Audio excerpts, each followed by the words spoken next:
Are you feeling stuck, like you were made for more, but you just don't know how to make it work? Maybe you're in a 9 to 5 that drains you, a stay-at-home mom with dreams you put on pause, or a woman staying in a relationship because you're not sure how to make it on your own. Or maybe you're single with a vision on your heart, but fear keeps stopping you from taking that first leap. If that's you, today's episode is for you. I'm talking to Brandon Michaels, a full-time freelance software developer who's built a multiple six-figure business for over 20 years. He's also a licensed attorney, but we'll get a little bit more into that. He now helps others, especially freelancers, build successful, sustainable businesses. Brandon is breaking down exactly how he did it, what steps you can take no matter your background, and how to shift from dependency to freedom. Welcome, Brandon. Thank you so much for being here today. Thanks, Brianna. Thanks for having me. Wow, I feel very honored by your intro. Well, you bring a lot of value and you have an impressive background, and I know people listening are really going to benefit from this episode. I appreciate that. So, can you share with us your journey from law school to now being a freelancer? Wow, that goes back many, many years. I'll never forget being in law school. This is my second semester. I was sitting in class just thinking through how did I get to where I am? So law school is 3 years long, and this was second semester of the second year, and it got a lot harder. They added the previous semesters we had taken 4 courses, and this semester there were 6 courses. And I remember one day being at home and looking in the mirror, and I saw these dark circles under my eyes. I was sick the entire semester, and I was getting 4 hours of sleep every night because I just couldn't keep up with the workload. It was get up at 6 in the morning, get to class by 8 a.m., go to class all day, come back and study until 2 in the morning, and I still wasn't on top of my work. I literally did not crack open my constitutional law textbook the entire semester. It was brutal. And that was the point that I got to this realization where I don't know if this career is going to be for me. Because, for one thing, I didn't love it. I wasn't that interested in it. But also, the hard work that I had put in previously in school that got good results, this hard work was leading to just mediocre results. And I thought to myself, this is not going to be a fulfilling way to live the rest of my life. So I pressed on through the rest of that semester, and that summer I got to clerk in a law firm. And what that means is you work in a law firm, but you're doing work that maybe a normal paralegal or just someone who is working there wouldn't be able to do. You work under the guidance of another attorney, and you're kind of doing legal work. You're learning, you're applying what you learned in school. And I think that was the summer where the weather wasn't great here in Buffalo. And so I looked forward every day to that point where I would go outside and sit on the picnic bench and just enjoy not being inside of the law office. And then I would dread the time when I have to go back in. And this got me thinking even further, like, if this is what the rest of my life is going to be like, I'm going to be completely miserable. So I had definitely thought at times of quitting, but I've never been a quitter. So I thought to myself, if I push through, I'll at least have this degree. So third year didn't get any easier, but we had mentors, and my mentor was one of the professors at the law school. And we would get together every once in a while, and he kind of knew how it was going for me. My grades were okay. There was nothing wrong with my grades. But one time we got together and he said, Brandon, you don't really want to be doing this, do you? And I looked at him and I said, I really don't. And that year I was supposed to do a third year paper. Every law student has to do, in my law school, has to do a third year paper, and it has to be related to your concentration. So my concentration was finance. It was supposed to be a paper on finance transactions. But he said, I'll tell you what you can do. Take your paper and make it into a paper on alternative careers for lawyers. And I said, I can do that? And he said, absolutely, you can do that. I'm telling you, you can do that. I was like, okay, what is this going to look like? One thing I loved about it was that my favorite course in law school was this course called intensive writing. I had been an English major in undergraduate. for a short time. I actually was in engineering. I started in electrical engineering. Then I went to English, which I love. I didn't like engineering. I loved English, but then I got out and I said, what am I going to do with this? I said, I know. I want to become a great argumentative writer. So I'm going to go to law school. Pretty good reason to go to law school. Not a bad reason, but really not a good reason to become a lawyer because 99% of the lawyers don't do that kind of work. But I had this one course called intensive writing, which I loved. This is my professor. The project she gave to us was this. She said, I want you to write an argument, but only one slice of the argument. So law school and learning how to think like a lawyer is all about learning how to make the argument. So she said, you're going to write an argument, but it's only going to be one slice of that argument. And so I ended up writing a short story. She said, you can take any format. You could write a poem, you could write a legal brief, you could write anything. I wrote a short story. And it was super fun. I felt so alive being creative. So I think during that time, that third year, where I was trying to figure out, and I ended up writing that paper, and I ended up talking to a bunch of attorneys who no longer practice law. One of them was actually the dean of student affairs at the school that I was at. One of them was a financial planner. One of them was the head of PR for the FBI in Buffalo. It was Yeah. super interesting. I talked to 8 different ones. I asked them like what they were thinking during the time when they were trying to figure out what they wanted to do the rest of their life. And so it helped me a lot. It kind of opened up my mind. And that way, when I graduated from law school, I still thought that I was going to go forward with it, but it gave me a possibility of doing something else as well. I took the bar exam. So the bar exam in New York State is only given twice a year.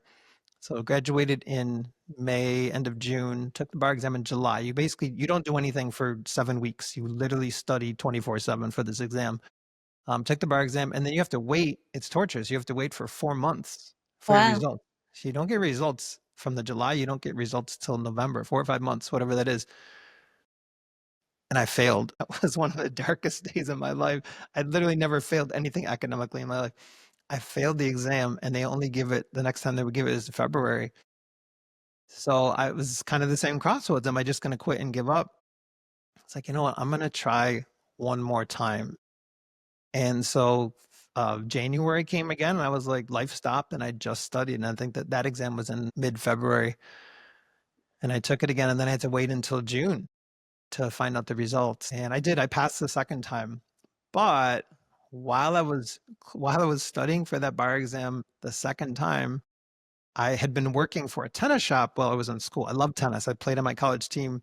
It was my favorite thing to do in the world. So while I was studying for the bar exam, I was like, man, I can't wait because I want to make a web. This is back when websites are first becoming big for companies, and the tennis shop didn't have a website. So I said, I want to make one for them. And I had all these creative ideas, and I'm a little artistic as well. So I couldn't wait. So finally, we took the bar exam, and I dove into that, and I was in heaven. And I just did it for free. I did it as a volunteer. But I loved that family that owned the tennis shop. I was their they bought out their partners while I was in undergrad, and I was their first employee. I was really close to them. So I wanted to kind of give back. And what ended up happening was they liked it so much they ended up starting to pay me just to keep it up and to build onto it. And that eventually turned into a full time. They literally then hired me. So that was really a W-2 for about 10 months.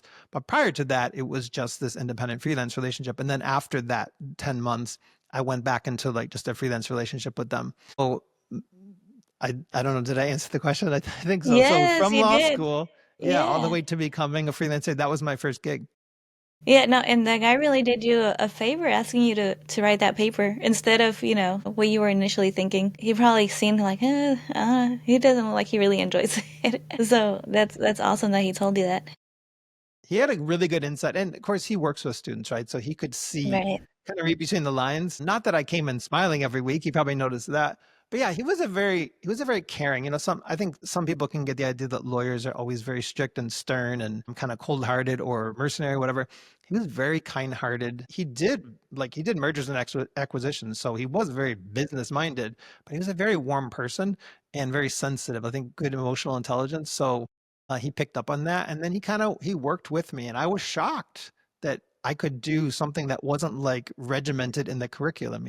But he gave me that opportunity, and I'm forever grateful. Yeah. No, and I'm sure the people listening, maybe someone is in a job that they don't really enjoy and they're like, but I'm getting paid good money, life is comfortable and they might be scared to step out of that comfort zone. I can definitely relate, not like a career. It was just a college job. I was a waitress and oh my God, like I basically hated my life. Wow. Yeah, no, but thank God those days are behind me. Yeah. No, but it's so cool that they gave you the opportunity to do that, and then you found what you really actually love and now you're doing it. So you said you worked with them for 10 months. When did you take the leap to being a freelancer? It was right after that time. So that was a pivotal moment. So it came to the end of that 10 months. So I was working full time for them. And then they said, so they had hired me basically to take their website and build it out into an e-commerce site. Cause that's really when e-commerce first exploded onto the scene. It was early 2000s.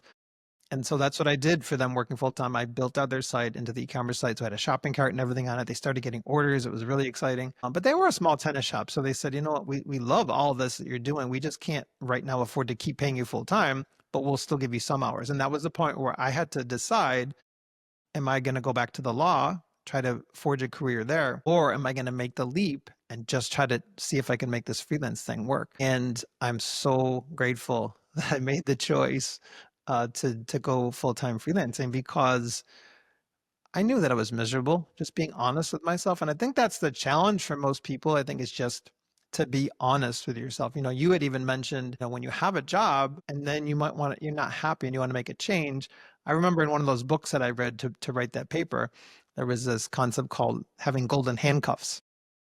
And Oh. that's like, yeah, that golden handcuffs means like you're so used to the money you're making, you're so used to the income that you just can't let go.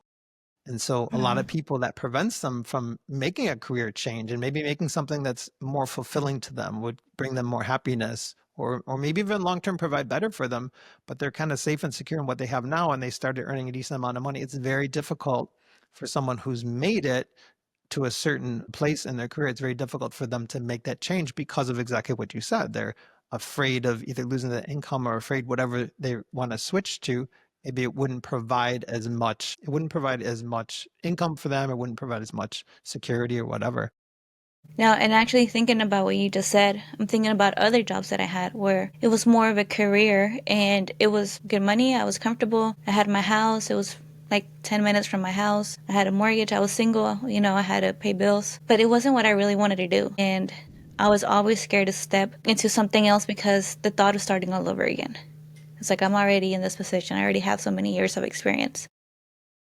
Someone who is in that position, tell me. So we talked about your first client. How did you go about finding more clients? Because maybe someone who is in that position, maybe I don't want to tell anyone like just quit your job and get started, especially Right. if people depend on you or you have bills to pay. For me, actually, and I believe God orchestrated all of this, but I love the way it worked out because for me, it ended up being this tennis shop was a crazy connection, right? It gave me my first opportunity to have my first gig to become a freelancer. But also one of the guys working in the tennis shop I was friends with, we used to spend a lot of time working together. And he was one of my tennis buddies. He was a little younger than I was, but he ended up graduating and going into an adjacent field. So I'm a software developer. He went into helping companies with their computers and their networking, all that, like setting up the physical stuff. And so the company, the firm that he was working at, didn't do software development. So he started referring work to me, and it was not based on anything that I had done or proven. I mean, obviously he saw the tennis shop website that I did, but it wasn't anything other than that relationship. And I know that there's a scripture in the Bible where Jesus says, use your worldly wealth to make friends for yourself. And I think obviously that can be taken in a couple of different ways. I do believe it is make friends so you can help them know Jesus, but also it's just a great principle that when you invest in relationships, when you build relationships, God can bless you through those relationships. And if I Honest tallied up, networking. what was that? That's what I call honest networking. Like you're not Yeah, just like, what can I get from you? You're like, no, let's right. actually be friends. Yeah, we were friends. We played on a tennis team together, USC tennis team together. And I think if I were to tally up all of the clients I haven't worked with a ton of clients because I have some long-term client relationships that I've continued to get work from, but I probably have worked with maybe 50 clients or so over the last 20 years. But if I tallied up all the clients that I ever worked with, I would say this one guy is responsible for almost half of them. He literally kept referring me, referring me, referring me. And like if I had any encouragement, if I were able to encourage anyone who's thinking about freelancing, is that invest in relationships.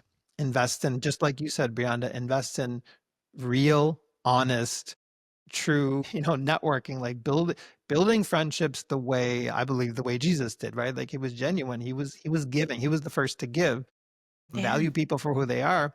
And you never know. Like it may not work out that way for you.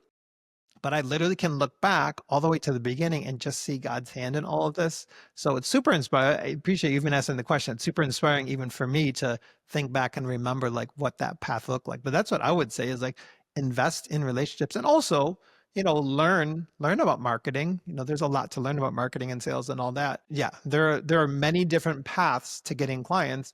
And one of the most reliable and also probably most old-fashioned ways, right, is to know people, get to know people, and build that kind of relationship where when they have something that they need help with or they know someone who needs help, they're going to think of you first. I believe it wasn't even based on my technical ability. He knew, he had a management information systems degree. So he had an MBA that was focused on information systems, which is computers. I had an English degree. So there's literally no reason why he should have referred me this work other than the fact that we had this close relationship that we had literally built by working together side by side in the tennis shop, playing on the US state tennis team Yeah. together. That's really what it was based on. Yeah, and now as I'm listening to you, like I agree with you 100%. God had everything to do with it, but also how you took the initiative. It wasn't like it got dropped on your lap. You're like, hey, I really appreciate what you guys have done for me. Can I do this for you? And it was something that you loved, and you did it without even expecting anything in return. And then it turned into a whole career change. It did. Yeah. Yeah, that's awesome. And then also, I'm sure their friend also kept referring you because you would show up, do the work, and the client was happy. And so he knew he could keep referring clients back to you. It's true. That's a good point. It wasn't just because we were friends, right? Like he probably, right. Probably the first time he referred to me, it was kind of a test or he was taking a chance. And I take that. I don't take that lightly. If someone refers someone, I know that they're also putting their reputation on the line. So I definitely wanted to do an amazing job, not just because he was my friend, but just to do an amazing job to, Colossians 3:23 says like whatever you do, work at it with all your heart because you're actually serving Jesus when you're working. And that's something that I've always tried to remember in everything that I do is like giving my best because I'm really, really doing this for God. Yes, I'm doing it for a client, but I'm really representing God when I'm doing it. That's beautiful. And I just want to stop right there real quick because a lot of people don't see work that way. They think I'm going to work because I have to pay bills. Like I have to it's because I need the money. And that's the only reason I'm here. Don't ask me to do anything extra. This is my responsibilities and that's what I'm going to do the bare minimum. And then I'm going to go home and forget about you guys. A lot of people have that mentality. But the fact that you're like, it's like I'm serving Jesus through my work and I'm going to do my best. I think that also sets you apart. I want to just, whoever's listening, like really take that. The way you do your work and the intention that you do it with has a lot to do with it too. And I believe God blesses that. Absolutely. Absolutely. Yeah. What are some challenges you faced in the early stages and how did you overcome them? I think the biggest challenge for me early on was the learning curve because I didn't go to school for what I was doing and I had to start with the very basics. Before I did that tennis shop website, I had actually worked for a company doing some technical writing for them. This was the first time I took the bar exam when I was waiting for my results and they needed a website and I didn't know anything about it. But I said, let me try. No one else was going to try. No one else knew anything. So I said, let me try. So I literally went into Microsoft Word. They had a logo they gave me. I went into Microsoft Word and I stuck it on the page. And I think I made like some links or something. And then I pressed export to HTML. And it was the worst ever looking. It was like just the homepage, right? But it was horrible. And then I was like, I couldn't figure out how to make it look better. And also, I didn't know HTML. I was like, this stinks. I can't do anything. So I would literally go after work. I would go to the library. I didn't even have internet at the time. So the internet was kind of new. I didn't have it at home. So I went to the library after work and I would study HTML and JavaScript and style sheets. So I built up the skills during that time to even be able to take a crack at the tennis shop website. So one of my biggest challenges early on was just that learning curve. And I remember every year thinking, oh, I can't wait till a year from now when I know so much more. When I was first starting to learn database stuff and I was first starting to learn scripting languages, I just couldn't wait to the end. And obviously it just took time to get there. So that was one of my biggest challenges was that learning curve. I think also along those same lines as like a client would ask me, hey, can you do this? And there's that sort of fork in the road. You can either say, no, I don't know how to do it, or you could say yes and then go learn how to do it. And that's the attitude that I always took, which was, Yeah. yes, I can. I'm not telling you I know how. I'm telling you that I can. And so I would go learn how to do it, and then I would come back and do it. And I think that that is super valuable. What is it that Maria Forleo says? I know our friend Coach Omar, he also has said this before, but like everything is figure outable. I Mm, believe that's true, you know, especially nowadays with all the resources we have. Back then, there were limited resources, but still, you can figure it out. So I think the learning curve was definitely a huge thing. I think the other thing was not knowing how much to charge oh, when you've that's a never good one. done it. Yeah, when you've never done it before and you don't really know, as a freelancer, you can be a little isolated. You don't really have coworkers. You don't have, that's what I do encourage people if they're trying to freelance, get involved in some kind of a community where you have other people to kind of bounce ideas off, whether it's technical stuff. Like for me, if I had that back then, I could be like, hey, I don't know how to do this technically, but also for the business side, you know. So for me, having to like, you know, do a proposal for a client, having like zero baseline for, I have no idea what to charge for this. And as I look back, I can see I left a ton of money on the table because, you know, the natural inclination, at least for me, was I don't know if there's other competition. Mm, Maybe someone else is going to undercut me. So I better go a little bit lower than I think. And so over the years, I just kept doing that. And I kept winning jobs, which kind of makes sense, right? Like a lot of people are going to go with the cheapest. But when I yeah. look back now, when I eventually learned, and it took me a while to get to that point where I realized there are other people out there who can actually help me. There are other people out there who have done this before, who know the maybe know the business side. Maybe they do technical work too, but maybe they came from a business background, which eventually I found this guy who had a course and I ended up purchasing it. And I started to learn about like how you actually are supposed to price a project, how you're supposed to do what he taught was value-based pricing, which is don't do it based on the hours. Don't do it based on trying to be the lowest. Do it based on learning about that company. What are their needs? What could I do to help them get some business wins? And how much is that worth to them? You know, it's the classic example, right? Like if I can help a company earn another $100,000, I can easily charge $10,000 for a project. Or if I can help them earn another $1 million, I can easily charge $100,000. It's a 1/10 is a fraction. So thinking more about like, and what that helped me to do then was just make better, not just charge more.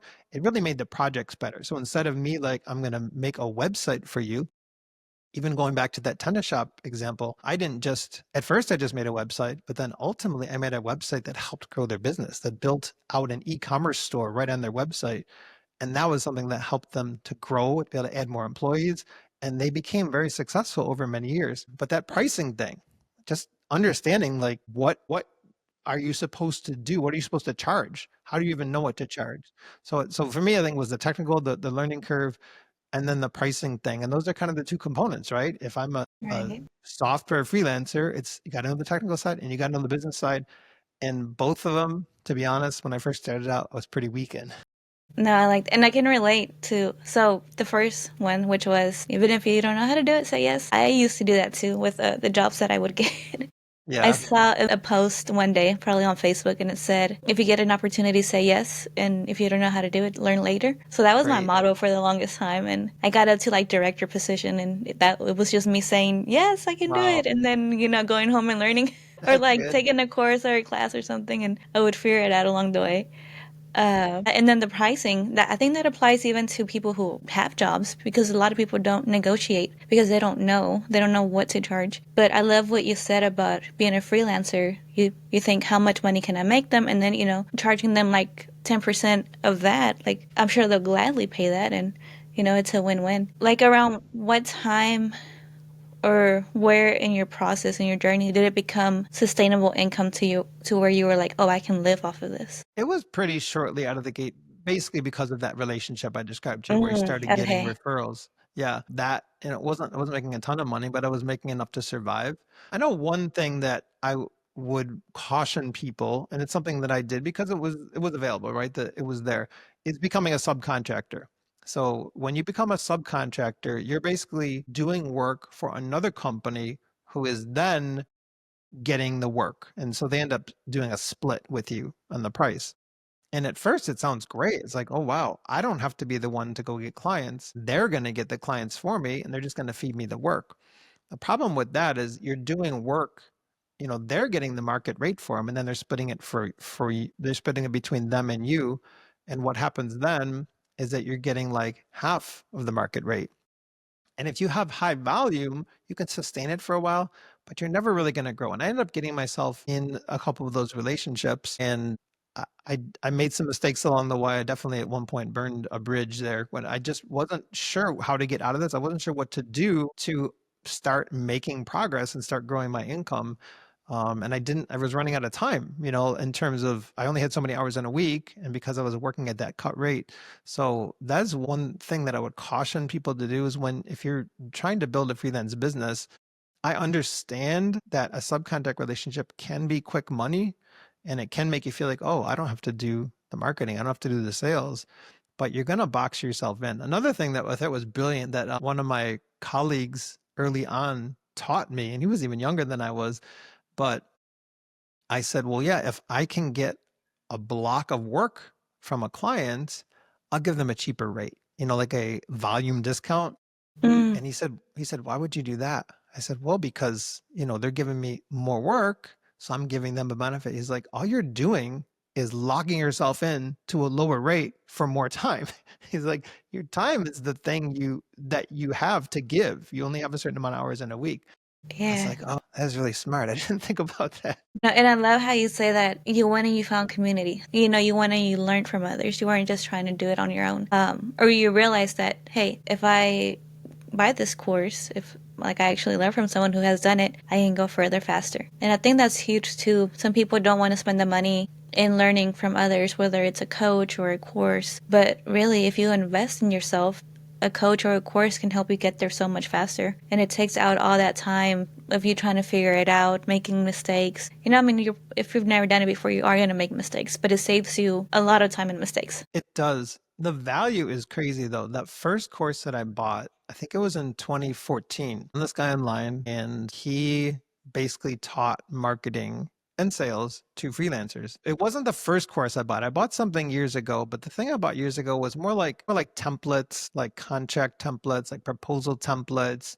It was all like physical stuff that didn't actually teach me how to be better at the business side of my business. And then eventually I heard this term that was called working in your business versus working on your business. And I was always the one working in my business. I was never actually working on it to grow it. So I found this course and I ended up buying it. And then he did a conference every year. So I went to that for the next 2 years. That was good to build some relationships with people. I did start a mastermind. Back then, I think masterminds have changed. Back then, a mastermind was like two, at least the way I was taught was 2 or 3 people, and you just get together like every other week, kind of hold each other accountable. So I started that I was in 2 different ones, and then one of them kind of crumbled and just fell apart. And then the other one of the guys backed out. So then it was just me. And funny enough, this other guy's name is Brandon too. And we literally have kept that up this whole time. Oh, wow. Still, I just had another, we still called a mastermind, had another mastermind with him yesterday. So super cool just to have that long-term relationship. But so I bought this course and I don't even know, it was not that expensive. It was less than $1,000. And I implemented what I learned from the course. And within a year and a half, I think it was within a year and a half, I had tripled my income. So to your point about investing in a good program, a good coach or whatever, the return, just like when you help a client and you get them a 10x return, this thing, tripling my income was probably 1,000x return. Well, I didn't do the math very well in my head, right? But like less than $1,000, but it grew my income tremendously, hundreds of times anyways. uh, how valuable that is to reach out, not only to have those peer relationships, but to reach out to someone and have a relationship with someone who's a few steps ahead of you, whether that's like a coach, whether it's some kind of a program or community you can get involved in. And that took me years to get there. So thinking back, I'm like, oh, the years that was wasted just kind of learning things the hard way, and truthfully, Mhm. not even figuring them out. Like I could say learning the hard way. I wasn't actually learning. I was just spinning in circles until I found that resource. So yeah, relationships, I guess it keeps coming back to this, right? Like having relationships. And as I'm listening to you, I'm thinking too, how Omar says you're. I don't remember. He says like you're doing a good thing, or like you're doing or you're doing a disservice if you don't sell um, your product or your service, because there's people out there who need it. And I remember Yeah. before I found him, I was, you know, wanting to do the podcast, but I had the wrong camera. I didn't even have the right computer. I needed to upgrade the computer, the mics, like everything. Like it was a mess. And then I found him and I was like, oh, okay, here we go. And it saved me so much time. And I was like, I wish Yeah. I hadn't bought that computer. I mean, or I wish I hadn't bought that camera before, but you live and you learn. I used to think I had to hustle, perform, and look perfect to be successful, until an accident forced me to slow down. I couldn't work out, I couldn't show up online, and suddenly I had to face what was underneath it all. That season revealed something I'll never forget. I was building a life on the outside, but I was out of alignment on the inside. God used that pause to redirect me, from striving to serving, from vanity to value, and from burnout to true wellness. And now I help other women do the same. That's why I created the 7 Dimensions community, a Christ centered community where you can finally align your spiritual, mental, emotional, physical, relational, financial, and vocational life with God's design. If you're tired of surface level faith and scattered goals and you know God's calling you to something deeper, this is a space for you. Join the waitlist in the description box below and join a community of women who will keep you accountable. Yes. So, how important has coaching been? I mean, obviously, you're just saying how important, but after that course, did you keep on doing more Did coaching and mentoring? I did one more round with this guy. So he a little bit like, I mean, Omar does it differently. I think Omar has it locked in. Like he's excellent at what he does. I love that he's a man of faith, and I think all of that comes together to make him the best version of himself that he can be. This other guy, not quite the same like approach to life, but still he was pretty good at the business stuff. So he ended up launching a coaching program, which I don't think it was a year long. I think it was maybe, I don't know, 3 months or something like that, and it was like a weekly call, but I think he did one-on-one calls. So anyways, I leveled up into that for the next year, and it helped. But I started going down a path. I was trying to really niche in on the credit union space. So I ended up becoming a board member of a credit union. Ended up redesigning my entire website to focus on credit unions, and it was this whole principle of like really niching down. And I think in principle it works, but the one thing I learned the hard way was that it's also important to pick either the thing you want to do, whether it's the industry, or I think of that as the vertical, or whether it's the specialty horizontal. Like maybe for me, it's like software development or Microsoft Power BI. I do a lot of that. I think it's important to pick all those things, picking your client as well, in a way that is going to make you happy working with them. So don't pick clients that you don't really vibe with. And for me, the credit union idea I thought was kind of cool. It's like, well, these are not for profit. So they're banks, but they're not for profits. So that's kind of cool. They support their community. That's kind of cool. They give you a little better rate on everything. That's kind of cool. They seem like good-hearted people. And I was on the board, I think, for almost 2 years. And I remember being in those, I think they were biweekly. I don't think they were weekly, biweekly board meetings. And it was just like deadly dull for whatever reason. There's nothing wrong with them, nothing wrong with those people, but it just wasn't my vibe. And so it was painful when I finally had to say, "Look, I appreciated your time here, but I need to back out." Uh, and I ended up backing out of that whole pursuit, like trying to pursue credit unions as a niche, because I ended up choosing something that I really wasn't that interested in, really wasn't that invested in, and really didn't vibe with those people. So that is one thing that I think it's very important. If you're going to go into freelancing, make sure you choose something that you're genuinely interested in. I genuinely love software development because I learned in kind of like looking back, actually it goes way back to the paper that I did in law school on alternative careers for lawyers. One of the things that one of the books that I read taught was that there are different things that make people content. And I think there are two scriptures in Ecclesiastes, one in chapter 2, one in chapter 3, and sort of paraphrasing what they say is that to have work that you find fulfillment in is a gift from God. One of them says it's from the hand of God. The thing in chapter 3, it says it's a gift from God. And I believe that is available to anyone. So Yeah. why go in a direction of something that you hate doing. So when I was reading those books and developing that paper, I learned that there are different things that make people happy. Some people are going to be content in what they do based on their schedule. They just want to work a 9 to 5, so that gives them time outside of that to spend time with family, spend time with friends, go on vacation, whatever. Some people are going to feel most content when they love what they do. Maybe the schedule isn't important, but they need to be like intellectually engaged with what they do. I think that's more me. That's what I found out about myself. Some people are going to just want, I think, so I already talked about the time. Some people will just want to make money so that they can travel, so that they can invest or whatever. So that's maybe something that's going to lead to contentment, just having maybe a higher paying job. Some people would want maybe a job that has a little more prestige, maybe doctor, lawyer, or something like that. So there are different things that make people. So it's not, I always thought it was just what you do, but different things make. I think I have one of my brothers is more like, I just want that regular schedule so I can do the other things that I like outside of it.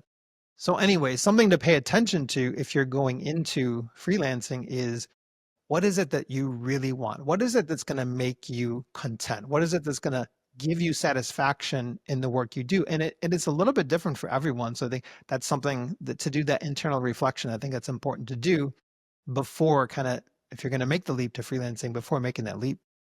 No, it's so good that you touched on that because I was thinking that too. Freelancing might not be for everyone. So if you're listening to this, like, be really honest with yourself. And that's something Jacent mentioned in the episode I did with her. She said, or, I did a call with her and she said, "What's your goal? What do you want?" And I told her, "Oh, this is what I want." And I think she saw that I was like, and she's like, "What do you really, really want?" And she's like, "If it could be anything, what is it that you really want?" And I was like, "What I really, really want?" I was like, "Okay, this is what I really, really want." It's just like, it's so important to be honest with yourself. She's like, because if you say this is what you want, then what if that's what God gives you? When you could have just been honest and be like, this is what I really want. And then, when are you going to start working for it if that's not even the destination that you have in mind for yourself? Right. So, yeah, no, I love that And you touched on that.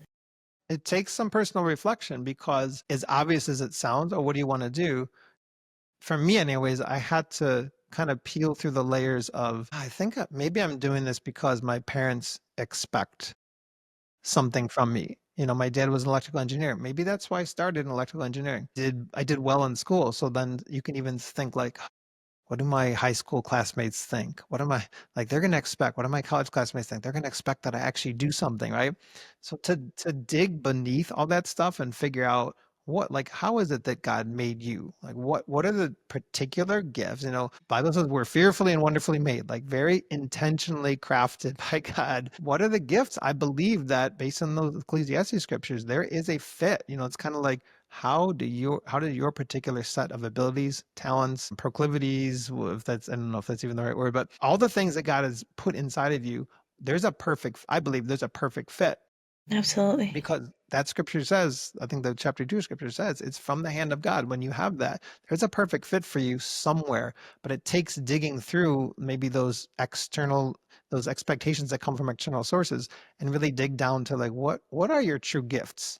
What is the thing that really animates you? For me, I realized it was creativity. I need to create. Creating is what animates me. When I'm not in a phase of creating, and I think of creating even in the terms of software development, software developers always have to come up with a creative solution to a problem. You always have a business problem, come up with a creative solution using software to solve that business problem. And sometimes, like even with the Design Shop website, you can get even more like artistic with it. But I think it's so important to pay attention, but to do that internal work, to figure out what has God really put inside of you, and then how can you find that fit so that you are satisfied and find satisfaction in what you do. Because if you don't, it's going to add so much stress to your life but a lot of time after work is going to be recovery time.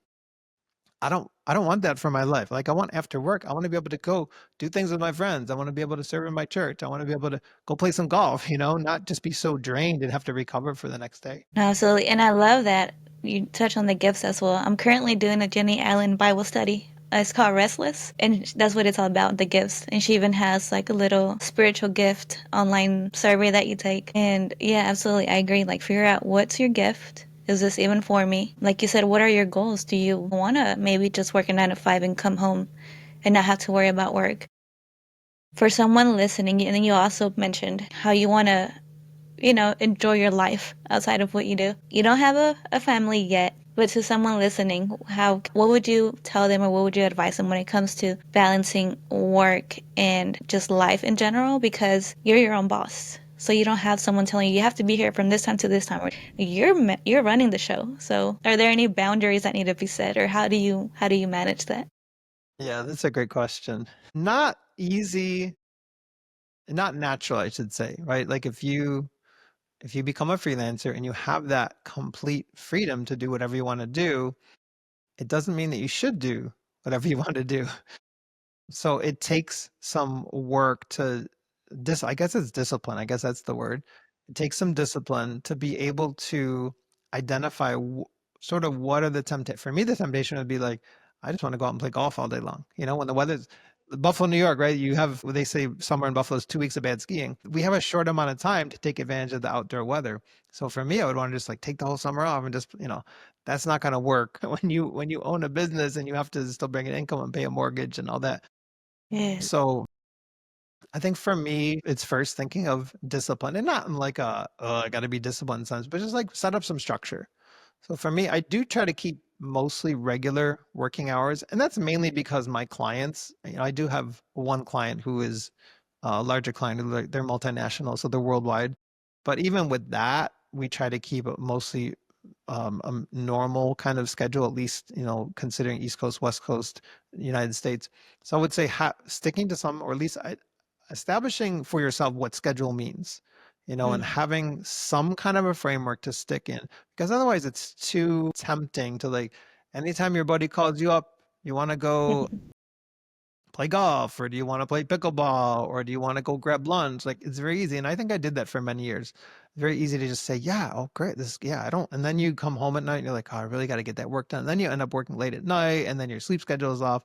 So that's kind of a mess. So I think having some sort of a basic schedule, I think also building in or at least planning out that time with people. So for me, the flexibility of schedule means maybe there's some buddies of mine at church that have families. So I may want to go out and get dinner with them. They're not going to be able to get dinner. They're home with their families. They're teaching their 1-year-old how to eat or something, right? So Yeah. I may need some flexibility during the day to maybe they work, but I can go meet them for lunch. So I think it's really thinking forward. For me, relationships are really important. So having those friendships, but being able to plan that out. So maybe I look at my week, or maybe I look at the next 2 weeks, and realize that I have client work to do, but other people have their schedules and we got to kind of figure out how to make it work. So I think having some discipline, thinking, planning forward, and then not, and realizing that freelancing doesn't mean you have complete freedom to do whatever you want to do. It means you have a little more flexibility and you can use that for what you want to accomplish. And for me, it's I really, about a year and a half or so, for many years, I was a worship leader, and then I stepped out for a couple years, and then I got back in on the worship team. So now I play guitar, my church's worship band, which I love.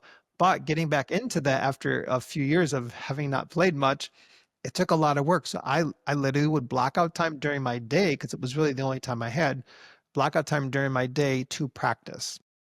And probably for the first 6 to 9 months, maybe almost a year, it was pretty intense just to kind of get my chops back and learn this music, which was more sophisticated than what we had done in the past. But this being a freelancer allowed me that flexibility. I just needed to make sure that I was blocking it out and then also making sure I blocked out time for work. Currently, what I'm doing is I am also creating YouTube videos and trying to get to that point where I can do like one a week. I still haven't hit the one a week yet, but that also requires time and planning. And I think of that as part of my marketing, part of working on my business and not working in my business. So that too requires a schedule. And I try to schedule the first few hours of every day to do that work first, and then ultimately moved into my client work. So there are a lot of things to think through. I don't think you can do it all at once. It was a learning curve for me. It took time for me to get there.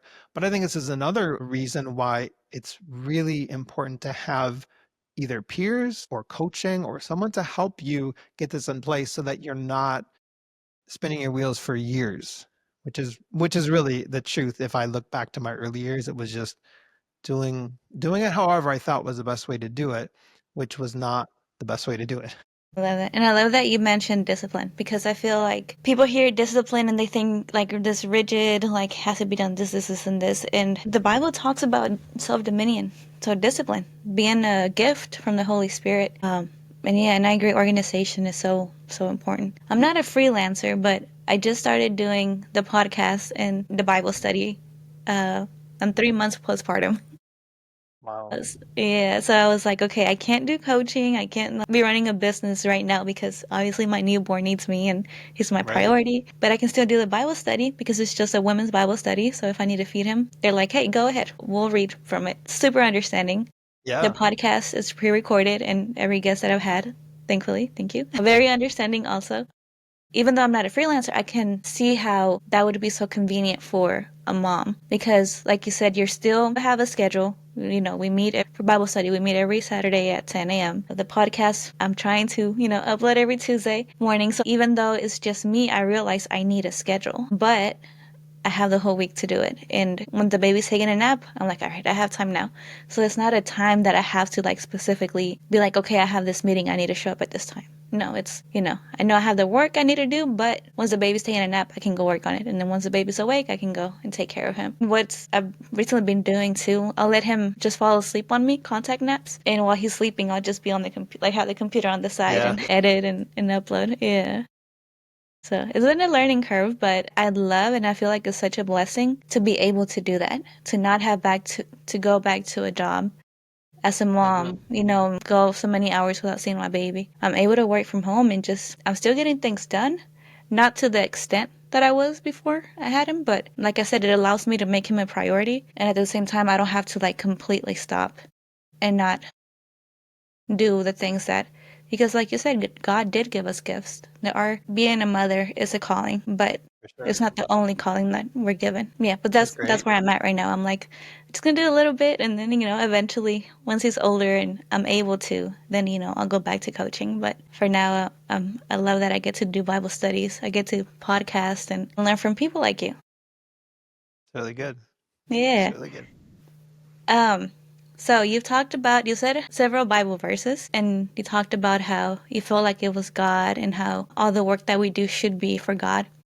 What's another way that you incorporate your faith into what you do? Early on, when I was first trying to figure out the freelance thing, I remember praying this prayer. I know exactly where I was walking. I was praying this prayer, and the beginning is not the easiest. It doesn't have to be hard, but for me, like I said, I didn't really have any help.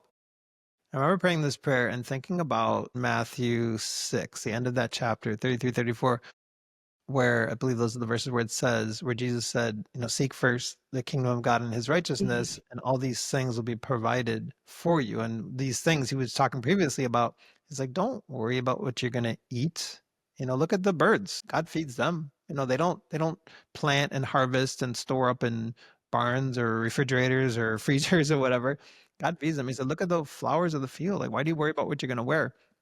I said, just if you seek God first and seek his kingdom and seek his righteousness, God will take care of you. And I remember thinking, that's what I want to do. Even if I have to live hand to mouth for the rest of my life, if it forces me to go back to God, if it forces me to rely on God, constantly just cry out to Mm. God, like, God, I need help. I need some business. I was like, that would actually be kind of cool. In some And I ways, it would think be that's cool. what It'd he be cool. wants us to do. Yeah. Yeah, it would be amazing for our relationship with God.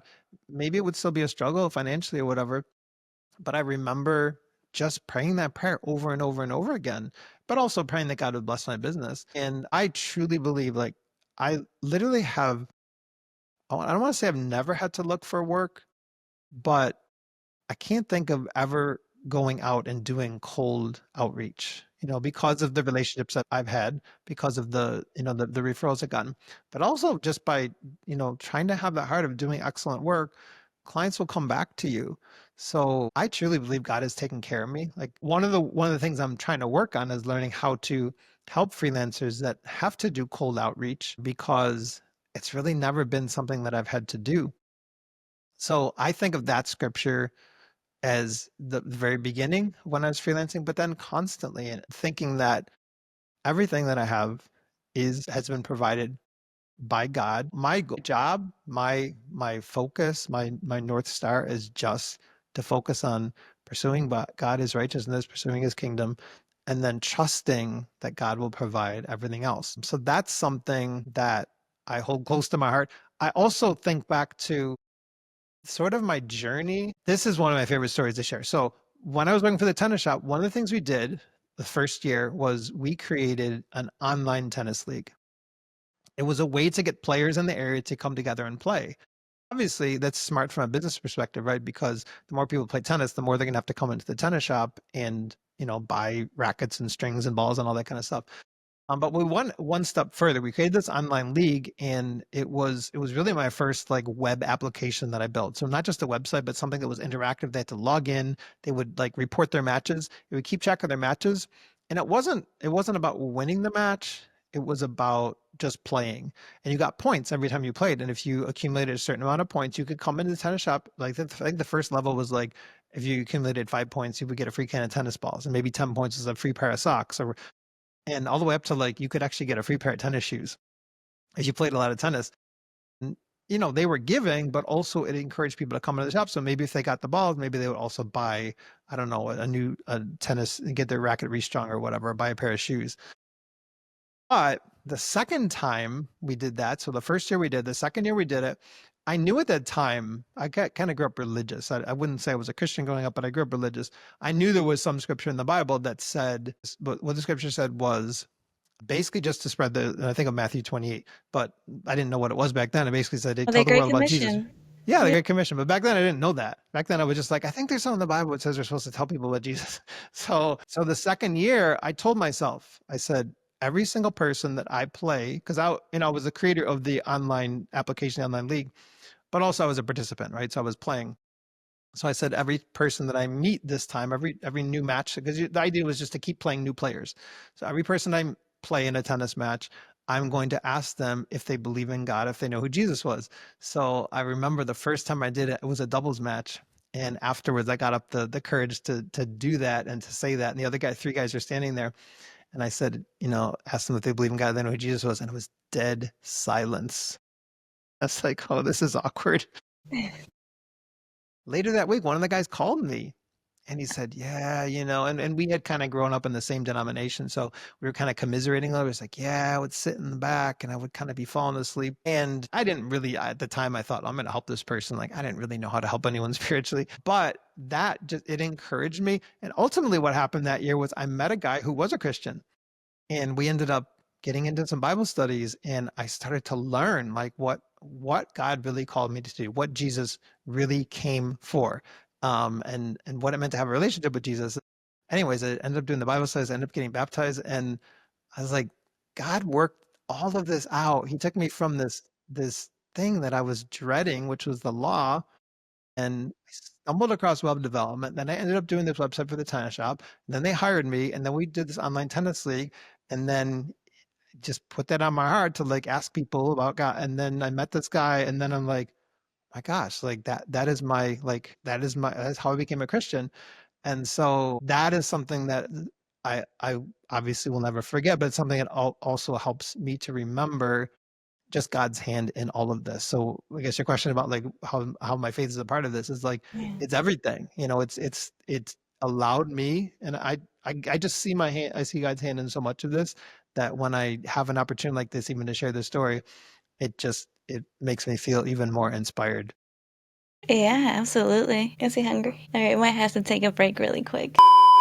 I've also made that Bible verse, Matthew 6:33, kind of like a motto for me now because I realized that when I made God a priority, or, and the fact that you said you were doing it for Him, like you wanted to spread the gospel, and God will bless you if He sees that that's what you're doing. And I've noticed a big difference in my life once I was like, okay, I need to make God a priority. First of all, seek Him first. I try to do like give him my first fruits. Even in the morning when I wake up, I try to pray, read the Bible, like make sure I'm giving him my first, maybe it's not always an hour, but at least my first minutes. And I've Yeah. seen a huge difference. Yeah. And, even the podcast, before I record, I always pray before I get on here and I say, hey, I want this to be for your glory. I want, whatever message that we speak about today, that it brings people closer to you and that it helps your people because we are called to help others. So yeah, I love that you do the same. Yeah. So talking about that, what advice would you give to someone looking to align their career with spiritual values? For me, the biggest thing has been two different things. The biggest thing has been starting, just like you, starting with my Bible study. Didn't really grow up with, I grew up with church, grew up with kind of traditions, but I didn't really grow up with really digging into the Bible to build your life based on it, to make decisions based on it, to look for wisdom, not to look for a Bible that supports what you're doing or a Bible verse that supports what you're doing, but to actually look into the Bible to see what decisions Jesus would make if he were in my shoes. So for me, it's always been the Bible study, and I don't say that that's easy to do. I think it takes a lot of digging. And I think of when Jesus was teaching the people, his disciples like, why do you talk to them in parables? It's like, well, there's a lot of people out there who just close their eyes and close their ears. But if they would open them, I would heal them. And he even said to them, he said, like, the secrets of the kingdom have been given to you, but not to them. But this whole principle of like, if they would really dig in, if they would really ask questions, if they were really curious to follow God, the scripture, the verse that says, seek me with your whole heart, then that's where you'll find me. That I think is the key to, at least in my life, it's been the key to like really digging it. And sometimes it can take a while to understand. And I think the other thing is that I couldn't do it without having good spiritual relationships, especially other guys in my life who can help me, not even necessarily guys that are doing what I'm doing. Like, I don't know any other in my church anyways, there aren't any other freelancers. So I can't necessarily go to them with sort of nuts and bolts questions, but I can go to them with my challenge and they can help me with principles, maybe something that I'm missing, something that, my spiritual mentors tend to be people who are farther along in life than me. So they can help me with things that maybe I don't quite understand yet. And I'm still learning. I think all of us are kind of on that journey of learning, right? And I do, like you described, I try to start every single day. I do start every single day with my Bible study, talking to God, but really digging in, like, what am I working on in my character? What am I working on to deal with, repent of sin? What am I working on to grow in areas to be stronger? And so it starts with my Bible study, but then it needs these other relationships, people who can challenge my thinking, because just because I see something in the Bible, I can also, not even intentionally, but I can like twist it, to make it say something or sound like something that's not really what God intended it to be. And I think it's just all of us, right? We all come up from a certain background. We all have a certain worldview that was sculpted by nature, nurture, whatever it is. We all have these views, and I see life as this, constant honing, constant like chipping away, kind of like the worldly stuff inside of me, and like trying to like chip that away so that what remains is what, the Holy Spirit is supposed to be shining through me. But sometimes there's a lot of junk, and sometimes it happens, sometimes, especially emotions. So sometimes I can be really excited about something because like, yeah, I want to do this thing. This is so, I tend to be the one who wants to do everything. I want to do this, I want to do that. And I have a good buddy, my buddy Tim, and he's just like, okay, well, and then he'll ask me some really great questions. And when we're done, I'm like, yeah, I didn't see that at all. So to me, it's a combination of looking at God's word, but then also having these other spiritual relationships, other men in my life, and women too. But for the most part, I'm going to get most of my advice from the guys, and really helping me to make the best decisions, because, and especially as a freelancer, right? Like you don't even have a rule book. You don't have an employee handbook. You literally have complete freedom, and that's not always a good thing, because we can go in a million different directions, and it's wisdom. The Bible talks about seeking wisdom, whatever it takes, whatever it costs you, get wisdom. And that's how I see doing my getting into God's word, like going to God, praying to God, praying for guidance, praying for wisdom. God says I think it's in James, like, God gives wisdom to anyone who asks. So praying for wisdom, but then also going to my friends. There's another scripture that says, plans fail for lack of counsel, but with many advisors, they succeed. So going and getting those, more than just one person, getting many people, and I believe people who are, spiritually grounded, getting people to kind of help me make those best decisions. And I think there's also another Bible verse that talks about don't stop meeting and encouraging Yes. each other. And yeah, not just encouraging, but also like what you said. Hey, I know it sounds nice the way you're saying it, but this is what it really means. Yeah, exactly. And talking about you get most of your counsel from men, I forgot to ask, do you only take on male clients or do you also take female clients For in terms of helping, oh, or in terms of coaching my software development, oh, for coaching. for coaching? You know what's interesting? I have only had guys reach out to me so far. I wonder if the distribution of freelancers is weighted more heavily towards guys. I don't know that for sure. I also know on my YouTube channel, well, my YouTube channel, I'm going through a pivot right now, so I'm transitioning more into the freelance, helping freelancers. But it started with Microsoft Power BI, which is data analytics, which there are many women in that part of the part in that industry, that vertical as well, but or that horizontal, I should say. But I got mostly guys. If I look at my YouTube analytics, it'll show mostly male. So I don't know why. That's a great question. I'm not opposed to it in terms of strictly helping with freelance because I think that's gender agnostic, really. Yeah. Okay. What steps should someone make? Oh, sorry. What steps should someone take today if they're considering freelancing? I think there are a few. A few come to mind. I have this I have this thing I call the business bullseye framework. And what it is if you are starting out, ideally, you want to target and hit that bullseye and get your ideal client, your niche dialed right in, right? Not the easiest thing to do. Just like, I don't know if you've ever done archery before. I remember I doing haven't. some, you haven't, okay. I remember Mm. doing some in high school. And then we do a church camp every year. And sometimes there's archery set up there. And like, I'm not amazing at it. It's much harder, I think, than it looks. But anyways, when you're aiming, there's two different things, right? You have to like kind of get your vertical line so you can go anywhere to the right or to the left, and hopefully you line that up with the bullseye. And when I think of the vertical, I think of an industry, so it could be real estate or healthcare or insurance or whatever. You can start with that. For me, I've done work with real estate. I've done work with logistics clients. I've done work with human services clients. So that's kind of like a vertical. Pick one of those. Ideally, you can also pick a horizontal. Now, or you could pick a horizontal. Let's say for me, I do software development, and maybe I specialize in software development that it integrates Microsoft Power BI. That cuts across all verticals, right? So I could do that for the healthcare industry. I could do that for the real estate industry. I could do that for Okay. retail. Either pick the vertical, pick the industry that you want to work in, or pick that specialization within there. Or maybe even for real estate, you could think about, maybe someone who helps real estate agents get more clients, or someone who helps real estate brokers get more agents, or someone who helps real estate brokers get more out of their agents, or you could even like help real estate companies get better insights out of their data. Those are anywhere along that real estate vertical, right? So that's the vertical, horizontal. And when you have them both together, that's when you get like that crosshairs, right? That's when you're laser focused on the bullseye.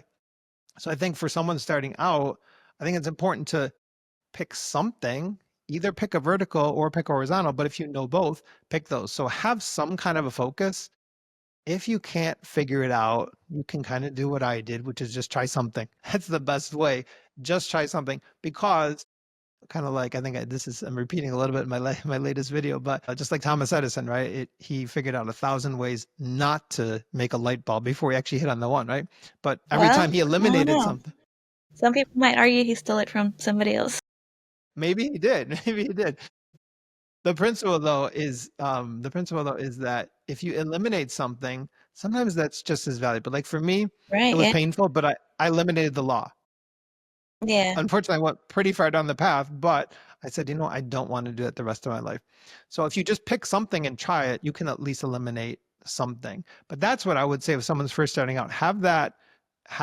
Pick something, either that vertical or that horizontal. I think also find someone to help you.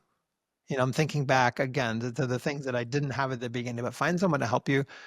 You're going to get there where you want to go way quicker, way faster. Maybe it's a colleague, if you're doing freelancing, if you want to start freelancing, maybe it's another freelancer that you know, or maybe a mentor or a coach, someone who's been already where you want to get to. You're going to get there way quicker and with way fewer mistakes if you have that kind of guidance. And then, yeah, I think those are the two biggest things. So someone listening who wants to start freelancing, how can they work with you? And also, you mentioned you're a software developer. What if that's not what they do? What if they want to do content creating or something else that's freelancing, but maybe like a different field? Can they still work with you? I think when it comes to freelancing, I think there are basic principles, right? You need clients. That's the first thing you do is you need to get a client. It doesn't matter what industry they're in, you're still going to have to sell them your services. You're still, well, before you sell them your service, you're still going to have to figure out what they need. So kind of like that discovery process, right? So there's this goes for any freelancer. You can learn how to do a discovery call. One of the biggest things you want to make sure you do in that discovery call is that you're asking questions, you're not answering questions, because clients will ask you all these kind of questions and you're not learning anything about them. Then you're not learning how to solve their problems when you're answering their questions. And it can be a little bit of an ego play, right? They could ask you a question and then you want to say, "Oh, I've done this or I've done that." But sticking to just that first initial discovery call is you are asking them questions. Can any freelancer, could I help any freelancer? So I think there are those things in common, learning how to do that discovery call, learning how to do some pricing, some basic pricing, learning how to do some basic sales, thinking through like how to write a proposal. Those are things that no matter what industry you're in or what focus or what specialization you are, those are common across all freelancers.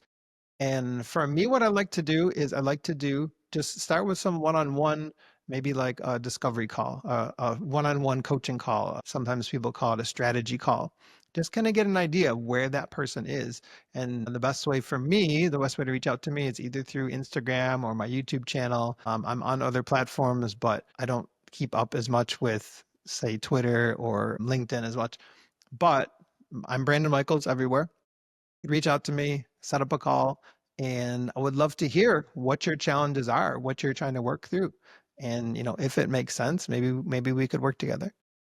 Yeah, and I'll link your socials in the description box. Is there anything else you would like to share before we go? I think the biggest thing to think through if you're thinking about freelancing is a lot of the things we've talked about, but also thinking about this saying that I've heard before, which is you will always regret more the things you didn't do than the things you did do. So when I look back on my life, I think of what if I had just stuck to the law? Where would I be right now? Pretty sure I wouldn't be happy. I might not even still be a lawyer. And I just think there would have been a lot of pain to go through. So, thinking whenever you have a decision to make, thinking about all the things we talked about, right? Like, what does God really want? What are the gifts that you have? How can you find work that you find fulfillment in that is truly a gift from God? But then also, along with that, is you don't want to have regrets. You only get one life. You only get one shot. However long your career is going to be, 20 years, 30 years, 40 years, you don't get to relive those 20 or 30, 40 years. So if you have a desire, a burning desire to try something, you want to pursue something, you want to look into something, I would say you can start small, kind of like I did. I said, hey, I want to do this website for the tennis shop. I'm just going to do it for free, see if I like it. I loved it. And then, kind of the rest is history, as they say. Yeah. And thank you for sharing your story with us. It's very inspiring. And for all the tips that you gave us, and hopefully someone reaches out because, yeah, like you said, working with a coach is going to save you lots of time and just a lot of mistakes. So probably saves you a lot of money in the long run as well. Thanks, Brianna. It was an honor Yeah. to be here. I enjoyed the conversation. Yeah, me too. Thank you again for being here. And for you guys listening, make sure that you give it a like, you share it with someone who you think might need to hear it. Follow Brandon. I'll leave his socials on there. Reach out to him if you feel called to do freelancing work. Pray about it. And we'll see you guys on the next one.